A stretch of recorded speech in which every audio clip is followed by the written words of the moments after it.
decía el otro día Urbano, el coordinador del programa de migrantes de nuestra universidad, ¿no?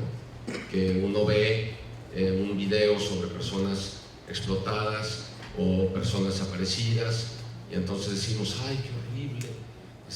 cómo me traumé viendo este video, ya me voy a mi casa a ver una serie para olvidar. No, lo que tenemos que hacer es primero darnos cuenta de la realidad y después comprometernos a hacer algo para solucionarla. En los minutos que tengo para dirigirme a ustedes, quiero plantearles una realidad que a veces pasa desapercibida, pero que definitivamente es uno de los más graves problemas que enfrenta nuestro país actualmente, que es la confluencia o la concurrencia de la desaparición forzada de personas con la trata. En muchas ocasiones, la conducta de desaparición forzada, tal y como está definida en las convenciones internacionales de las que México es parte, por así decirlo, si esa definición la pusiéramos en una mica y en otra mica o en una hoja pusiéramos la definición que de trata propone el protocolo de la Convención contra el Crimen Organizado, el protocolo específico sobre trata de personas, en particular mujeres y niñas, veríamos que no es idéntica ni mucho menos, pero que muchas de las palabras que aparecen en la definición de desaparición forzada y la definición de la conducta empalman perfectamente en la definición de trata. Por ejemplo, ya vimos la definición de trata que aparece en la ley vigente, así que me voy a permitir dar lectura simplemente a la de desaparición forzada que está en la Convención de la ONU, en la más reciente de las convenciones, que dice, a los efectos de la presente convención se entenderá por desaparición forzada el arresto, la detención, el secuestro o cualquier otra forma de privación de libertad. Como vemos, al decir cualquier otra forma de privación de libertad, cae dentro de la definición que se contiene en el protocolo de Palermo respecto de trata, que incluye traslado, captación, rapto, que de algún modo o de otro implica una privación de libertad. De hecho, la Convención Interamericana sobre Desaparición Forzada de Personas habla de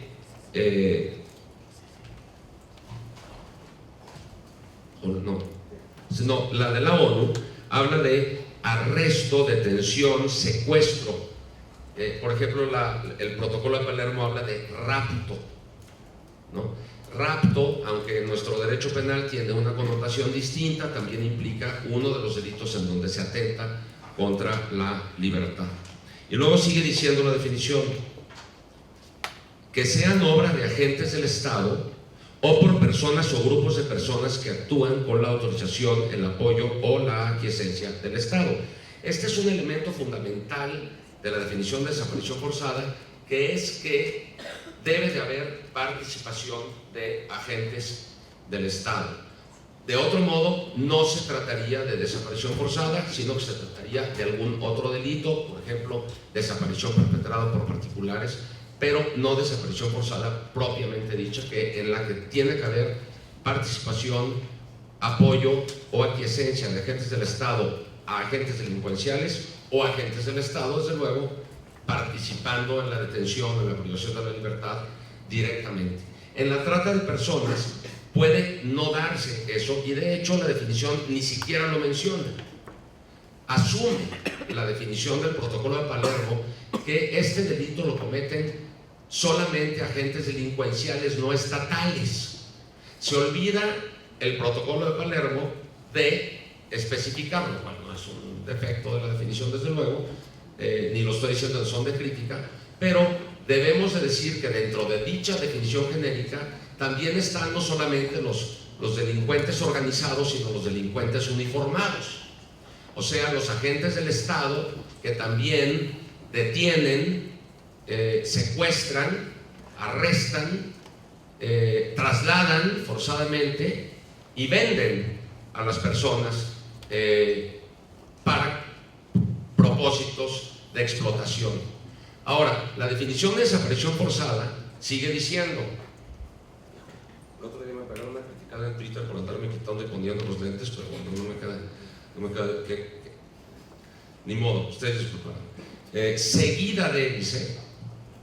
la negativa a reconocer dicha privación de libertad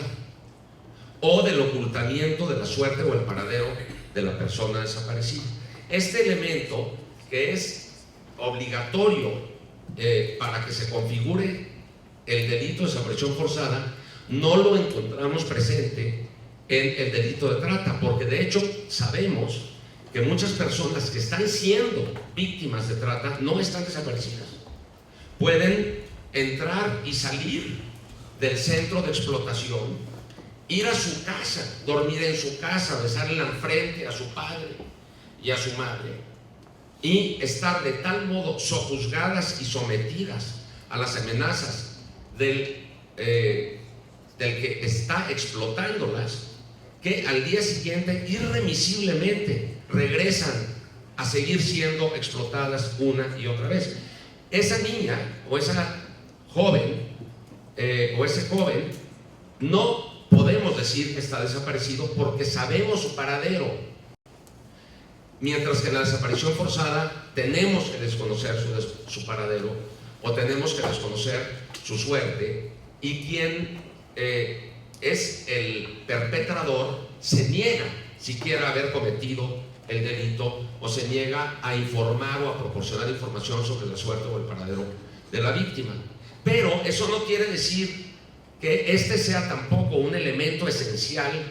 de la trata, que no esté desaparecida, ¿no? Hay muchas personas que están siendo víctimas de trata que están desaparecidas, y que los tratantes niegan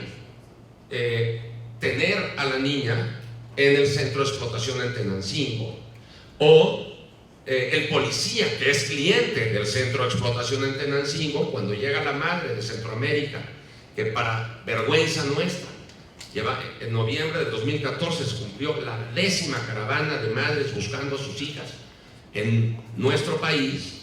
Cuando llegan a preguntar a estas regiones de donde florece la explotación, a preguntarle a un policía: ¿usted ha visto a esta chica que aparece en esta fotografía? Posiblemente ese policía estuvo abusando de ella la noche anterior y dice: yo no sé nada. En ese momento se está configurando o perpetrando de manera permanente la desaparición forzada, y en este caso es desaparición forzada porque hay tolerancia, aquiescencia, contubernio, connivencia de agentes del Estado con las personas que actúan con la tolerancia, apoyo o aquiescencia de agentes del Estado. Entonces, en la desaparición forzada no es necesario acreditar el fin, aquí sí, aunque sea a modo de tentativa, cuando todavía no se actualice la propia explotación, sí tiene que haber un fin de explotación. En la desaparición forzada el fin es irrelevante, y la negativa a proporcionar información sobre su paradero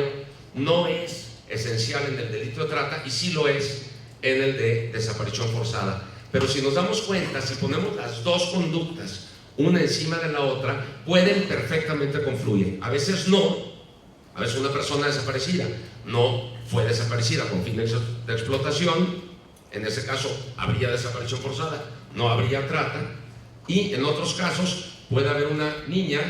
o una joven que está siendo explotada, que ha sido enganchada, que está amenazada, que no es libre porque se encuentra bajo violencia moral. No estará desaparecida, pero sin embargo sí será víctima de trata. Quisiera rescatar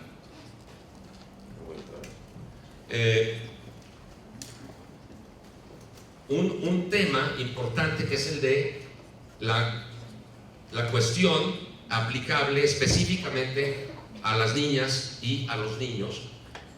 por un lado, y luego por otro lado, no sé cuánto tiempo tenga,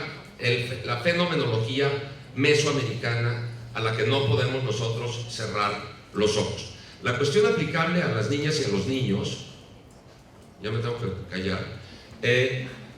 les pido que le echen una mirada al artículo 25 de la Convención de la ONU sobre desaparición forzada, esta convención de nombre tan largo que se llama Convención para la Protección de todas las personas contra las desapariciones forzadas, y que vean ese artículo 25 en donde se habla de la apropiación de niños sometidos a desaparición forzada o de niños cuyo padre, madre o representante legal son sometidos a una desaparición forzada o de niños nacidos durante el cautiverio. Esta última parte obviamente nos recuerda al cono suramericano, Uruguay, Argentina, Chile y tantas madres que dieron a luz en cautiverio y sus hijos fueron desaparecidos, y que da origen a este movimiento tan admirable de las abuelas de la Plaza de Mayo. Pero la primera parte de este precepto no se refiere a eso, sino se refiere a la apropiación de niños sometidos a desaparición. Por cierto, cuando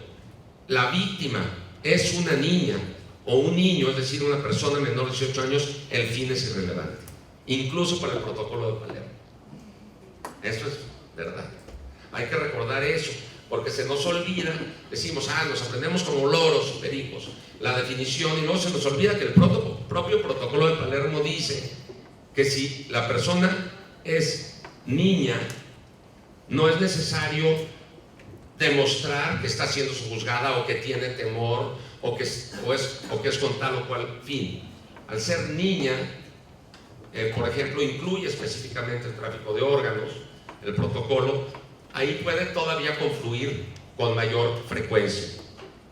Además hay que recordar también el protocolo adicional de la Convención de los Derechos de la Niñez, que se refiere a la venta de niños, en donde ahí tampoco importa el fin. Si el niño se vende, sea con fin de quererlo mucho y no de explotarlo, es un grave delito de carácter internacional. Y por último, quisiera enfatizar, simplemente para que se cumpla, aunque sea la conciencia viva de la realidad de nuestro país, y luego ya si no quieren hacer nada, no hagan nada si no quieren, es que nos demos cuenta de que un importante número de víctimas de desaparición forzada y de trata son personas extranjeras, son personas migrantes que provienen de Centroamérica y que transitan por el territorio del infierno mexicano, como se le llama, con la intención de llegar al norte, y que en muchas ocasiones son cooptadas, captadas, detenidas por agentes del Estado, por ejemplo en el embudo que constituye el Istmo de Tehuantepec,